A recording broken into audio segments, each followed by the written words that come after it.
ফাঁসি দিয়ে দেন, আপনারা আমার ফাঁসি দিয়ে দেন।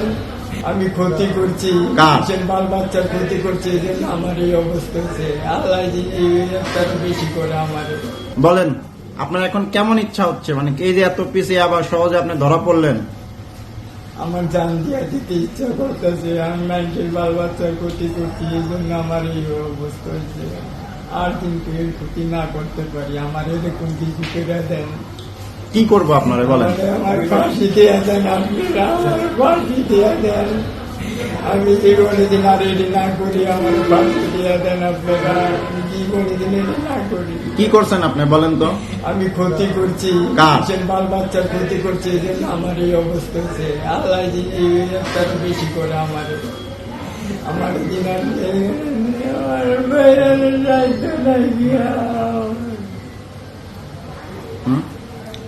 তাইলে এখানে কত টাকার ইয়াবা আছে বলেন তো, আপনার একটু ধারণা করেন তো।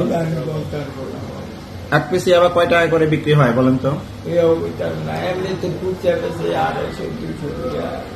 আপনার এখানে আছে কত তাইলে? ৬,০০০। তাহলে ৬,০০০ যদি ২৫০ করে বিক্রি হয়, কত টাকার ইয়াবা আছে?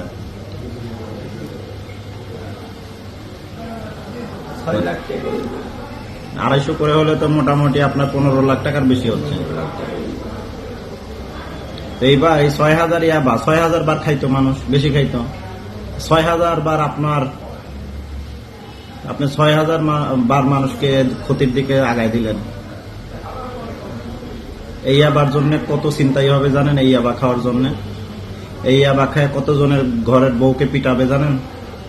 এই ইয়াবা খাওয়ার জন্য, এটা কেনার জন্য কত জায়গায় চুরি হবে জানেন? ঘরে বাপ মায়ের সাথে মারামারি করবে এটার জন্য।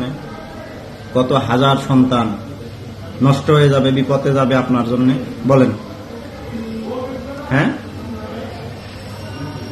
কেন এই কাজ করতে গেলেন? কি শাস্তি আপনার পাওনা? কি শাস্তি, আপনি কি শাস্তি আশা করেন? বললাম আমার ফাঁসি দেওয়ার উচিত, আমার ফাঁসি দেওয়া উচিত। এখন খারাপ লাগতেছে? আমার ফাঁসি দেওয়া উচিত। খুবই খারাপ লাগতেছে? আমার খুব খারাপ লাগতেছে। মানুষের পোলাপানের এই যে নষ্ট করছে, এই লিগে আমার আল্লাহ দিচ্ছে।